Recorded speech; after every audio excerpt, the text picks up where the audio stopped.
you fade away.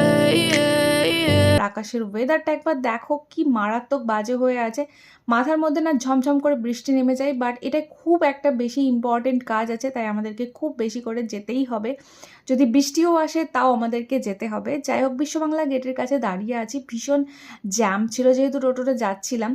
তারপরে দেখো আমাদের ডেস্টিনেশন যেখানে ইউনিটেক, সেখানে আমরা চলে এসেছি। বাকি কাজটা এবার করে নিয়ে তারপরে বাড়ির পথে রওনা দেব। আর তোমাদের জন্য বাড়ির পথে আসার সময় দেখো বৃষ্টি মাথায় নিয়ে ফিরছি, তোমাদেরকে বলেইছিলাম আকাশের অবস্থা ভীষণ খারাপ। আর একটা টাইম ল্যাপস শেয়ার করলাম, কারণ বৃষ্টি ভেজার রাস্তা আর তার সঙ্গে এই যে গাড়িগুলো যাচ্ছে তার আলোর যে একটা ছটা রোডের ওপর পড়ছে, যাতে দেখতে একটা অপরূপ জিনিস দৃশ্য লাগছে। তো আমার মনে হলো এটা আমি তোমাদের সঙ্গে শেয়ার করি, তাই একটা টাইম ল্যাপস নিয়ে নিলাম। দেখা হচ্ছে পরবর্তী ব্লগে, ততক্ষণের জন্য ভালো থেকো, সুস্থ থেকো, টাটা।